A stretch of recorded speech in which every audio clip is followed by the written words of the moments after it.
জয় গুরু। আজ আমরা শুনব ধর্ম। লিখছেন শ্রী নিত্যানন্দ মুখার্জি। জয় গুরু।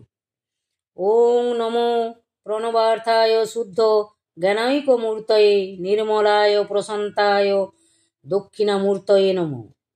ধর্ম শব্দটি ধৃ ধাতু থেকে নিষ্পন্ন, যার অর্থ ধারণ, অর্থাৎ যা ধারণ করা যায়, যা সত্য, প্রেম, নিষ্ঠা, ন্যায়, গুণময়, বিশুদ্ধতা, পবিত্রতা এবং পুরুষাকার প্রতিষ্ঠিত করে, তাই ধর্ম। যা পুরাতন, শাশ্বত, আপন হতে সৃষ্টি, যার লয় নাই, বিনাশ নাই, আদি অন্ত এবং চিরপ্রকাশমান অপরূপ প্রেমের জন্মভূমি, তাই সনাতন ধর্ম। ধর্ম মূলত আচার আচরণ নিষ্ঠা। সাত্ত্বিক আচার আচরণের মধ্যে গড়ে ওঠে এক মহৎ প্রকৃতি এবং সেই মহৎ প্রকৃতি সঞ্জাত কর্ম প্রবাহ মানুষকে মানুষ রূপে চিহ্নিত করে, সমস্ত প্রাণী থেকে তাকে আলাদা করে, যেভাবে মানুষ সমাজকে ধারণ করে থাকে, দেশের কল্যাণ করে, যে দৃষ্টি দ্বারা মানুষ বহুজন সুখায় বহুজন হিতায় জীবনযাপন করে, ইহাই ধর্ম। ধর্ম হলো জীবন প্রবাহের এক চলমান স্রোত। আসমুদ্র হিমাচল এই তীর্থভূমিরূপে যে ভারত আমাদের সামনে প্রতিভাত, সেই ভারতবর্ষই সনাতন ধর্ম ভারতবর্ষ, চিরজীবী ভারতবর্ষ। সেই ভারতবর্ষকে ইতিহাস বারে বারে প্রণাম করেছে। স্বামী বিবেকানন্দ বলেছিলেন, ভারতবর্ষের প্রাণকেন্দ্রে আছে ধর্ম। যতদিন ভারতবর্ষ সেই ধর্মকে রক্ষা করে চলবে, ততদিন ভারতবর্ষের বিনাশ নেই, ক্ষয় নেই, কোনো অবক্ষয়ের ইতিহাস রচনা করবে না, কারণ আধ্যাত্মিকতার শিক্ষাধাত্রী ভারতবর্ষ। তাই এই দেশ সম্পর্কে আমাদের এত গর্ব। অনেকের ধারণা, বিশেষ করে কিছু ধুরন্ধর পণ্ডিতদের, ধর্ম একটা তাত্ত্বিক ও আনুষ্ঠানিক ব্যাপার এবং সমস্যা সংকুল। বস্তু জগতের সঙ্গে তার কোনো সম্পর্ক নেই। সাধারণ মানুষের সাধ্য নয়, যা যোগীমণি ঋষিদের মধ্যেই সীমাবদ্ধ। ধর্ম আমাদের অলস, অকর্মণ্য করে তোলে। অতএব শাস্ত্রের মাথায় লাঠি মারো, এটা ভুল ধারণা। এরা ধর্মের খোলসটাকেই ধর্ম বলে ভুল ব্যাখ্যা করেছেন। এরা জানে না যে শাস্ত্র কোনো কালেই ক্লীবত্বকে ধর্ম বলে প্রচার করে না।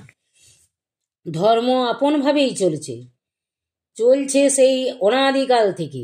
সত্যই ধর্ম, ধর্মই সত্য। ধর্ম ছাড়া জগৎ অচল। ধর্মকে জাগিয়ে তুলতে হবে। মানুষ ঈশ্বর বা ধর্মকে না চাইলেও নিজেকে চায় তো, নিজেকে ভালোবাসে তো। বলতে বাধা নেই, অনেক বিজ্ঞান মনস্ক ব্যক্তি আছেন যারা এই সত্য উপলব্ধি না করে নিজেদের প্রাধান্য জাহির করার জন্য ধর্মের বিরুদ্ধাচরণ করছেন। আশা করি তারা নিজেদের ভুল একদিন বুঝতে পারবেন। বিশ্ব মানবতার দরবারে ধর্মই একমাত্র প্রাকৃতিক সত্তায় সত্তাবান হয়ে আপন ধ্বজা উড়িয়ে চলেছেন। এর বিরাম নেই। স্বামী বিবেকানন্দ বলেছেন, প্রাচীন ধর্ম বলতে যে ঈশ্বর মানে না, ঈশ্বরে বিশ্বাস করে না, সে নাস্তিক। আধুনিক ধর্ম বলে যে নিজেকে বিশ্বাস করে না, সে নাস্তিক। ধর্মের যে সংজ্ঞা স্বামীজি একটি মাত্র বাক্যে দিয়েছেন, তা আমাদের প্রণিধানযোগ্য। তিনি বলেছেন, religion is the manifestation of the divinity already in man. ধর্ম মানুষের অন্তর্নিহিত দেবত্বের বহিঃপ্রকাশ। দেবত্বই মানুষের স্বরূপ, কিন্তু মানুষ অজ্ঞানতার জন্য তা অনুভব করতে পারে না। অজ্ঞানের আবরণ তার বোধ শক্তিকে আবৃত করে রেখেছে। ধর্ম এই আবরণ উন্মোচিত করে। মানুষ আত্মস্বরূপকে দেখতে পায়, সে অনুভব করে সে শুধু দেহ নয়, সে নিত্য, শুদ্ধ, বুদ্ধ, মুক্ত আত্মা। তার মধ্যে অনন্ত শক্তি নিহিত। দেবত্বই মানুষের স্বরূপ, মানুষের সহজাত অন্তর্নিহিত এই দেবত্বের শক্তির জাগরণই ধর্ম। মানুষ মাত্রই ধর্ম অর্জন করে পূর্ণ মনুষ্যত্বে উত্তরিত হতে পারে। স্বামীজি তাই তো বলেন, রিলিজিয়ান ইজ রিয়েলাইজেশন। ধর্ম হলো উপলব্ধি। কিসের উপলব্ধি? আত্মস্বরূপের জীবত্ব থেকে শিবত্বে উত্তরণ। ধর্মকে বাদ দিয়ে জীবনযাপন করতে চাইলে সে আর মানুষ থাকবে না, পশুর পর্যায়ে অধঃপতিত হবে। ধর্মেণ হীনা পশুভি সমানা। ধর্মকে বাদ দিয়ে মানুষ দেবত্বে উত্তীর্ণ হতে পারে না। আমাদের ত্রিকালদর্শী ঋষিগণ মুক্ত কণ্ঠে ধর্মকে বলেছেন, ধৃতি, ক্ষমা, দমস্তোষা, শৌচমিন্দ্রিয় নিগ্রহ, ধী বিদ্যা, সত্যম, ক্রোধ, দশকং ধর্ম লক্ষণম। 10টি লক্ষণের কথা মহর্ষি মনু তার স্মৃতিগ্রন্থের মধ্যে উল্লেখ করেছেন। কোনগুলি ধর্ম? সত্যকে দূরে সরিয়ে রেখে কি জীবনকে উন্নত করা যায়? যায় না। ধর্ম হলো আচরণমূলক। আচারহীনং ন পুনন্তি বেদা যদ্যোপধীতা সহ ষড়ভিরঙ্গই। আচার শৌচাচার বিবর্জিত ব্যক্তিকে বেদ ও পবিত্র করতে পারে না। ধর্মকে পুঁথিতে বন্দি রাখলে কিছু হবে না, আচরণ করতে হবে। মুক্ত পূর্ণ বিকশিত মানুষই ঈশ্বর লাভ করতে পারেন। ভাষান্তরে বলা যেতে পারে তিনি ব্রহ্ম বা ঈশ্বরে পরিণত হন। ব্রহ্মবেদ ব্রহ্মৈব ভবতি। জটিল আবর্ত সংকুল গোলকধাঁধায় না ঘুরে ধর্মলাভ করা যায়, কেবলমাত্র আত্মবিশ্বাস জাগ্রত হলেই হলো। স্বামীজির বক্তব্যই আমাদের অজ্ঞানতা ও মহান্ধতার আলোকবর্তিতা হোক। ধর্ম অনুভূতির বস্তু, উহা মুখের কথা বা মতবাদ অথবা যুক্তিমূলক কল্পনা মাত্র নয়, তাহা যতই সুন্দর হোক না কেন। ধর্ম জীবনে পরিণত করবার বস্তু, শুনবার বা মেনে নেবার বস্তু নয়। ধর্মের মধ্যেই প্রতিষ্ঠিত সত্য, শান্তি, প্রেম ও পবিত্রতা।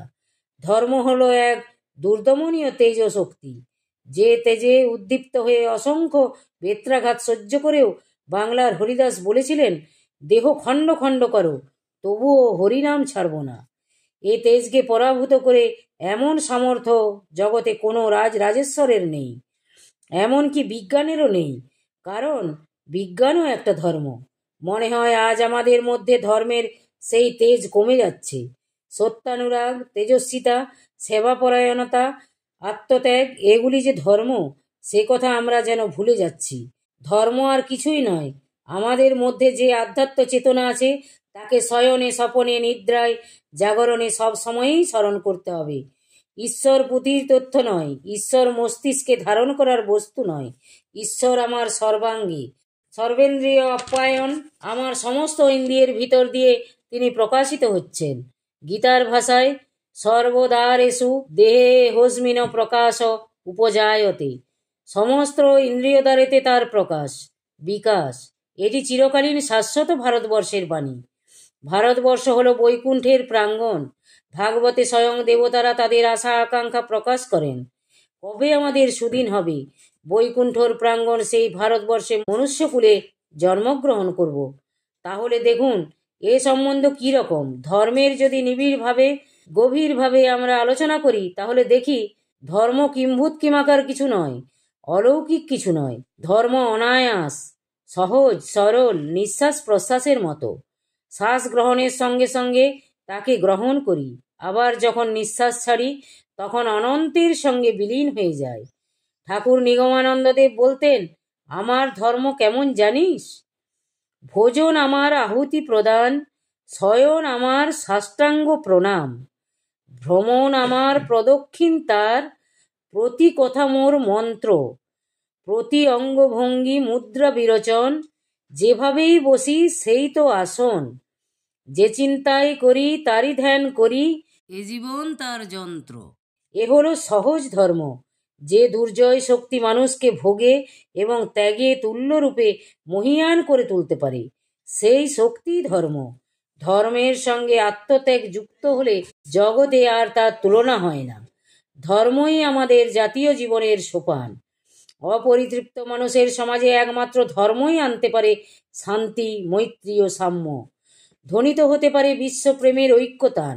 ধর্মের মধ্যে কোনো ভেদাভেদ নেই। যে যথামাং প্রপদ্যন্তে তাং স্তবৈ ভজাম্যহম। এই সর্বধর্মের বাণী, ভারতের বাণী। হাজার হাজার বছর ধরে রাজনৈতিক পতন অভ্যুদয়কে অগ্রাহ্য করে, শত শত সাংস্কৃতিক উত্থান পতন প্রদক্ষিণ করে, মন্বন্তরকে উপেক্ষা করে, দরিদ্র লাঞ্ছিত জীবনকে ছিন্ন ভিন্ন করে সেই ভারতবর্ষ মহান মন্দাকিনীর কলরবে আজও সোচ্চার। ভারতবর্ষ আজও মরেনি, মুখর হয়ে আছে সে তার আধ্যাত্মিকতার জন্যে। বিবাদ নয় সহায়তা, বিনাশ নয় পরস্পরের মধ্যে ভাব গ্রহণ, মতবিরোধ নয় সমন্বয় ও শান্তি। এদেশের প্রাণ ধর্ম, ভাষা ধর্ম, ভাব ধর্ম। আর তোমার রাজনীতি, সমাজনীতি, দুর্ভিক্ষগ্রস্তকে অন্নদান, এসব চিরকাল এদেশে যা হয়ে আসছে তাই হবে। অর্থাৎ ধর্মের মধ্য দিয়ে হয়তো হবে, নইলে ঘোড়ার ডিম। তোমার চেঁচামেচি সার, বলছেন স্বামী বিবেকানন্দ। দেশকে যদি উদ্বুদ্ধ করতে হয়, সংঘবদ্ধ করতে হয়, তাহলে তাই এরকম অভাবনীয় মহান প্রাণের স্পর্শ, একটা মিলিয়ন ভোল্ট সোল পাওয়ার চাই। বাংলার অদ্বৈত মহাপ্রভুর মতো প্যাট্রিয়ট, যিনি গঙ্গা জলে দাঁড়িয়ে তুলসী দল ভাসিয়ে দিয়ে হুঙ্কার ছাড়বেন, এসো এসো ঋষিকেশো। জয় গুরু, জয় গুরু। আজ এই পর্যন্তই। যদি আপনাদের ভালো লেগে থাকে তাহলে চ্যানেলটিকে সাবস্ক্রাইব করে সাথে থাকুন। জয় গুরু, জয় গুরু।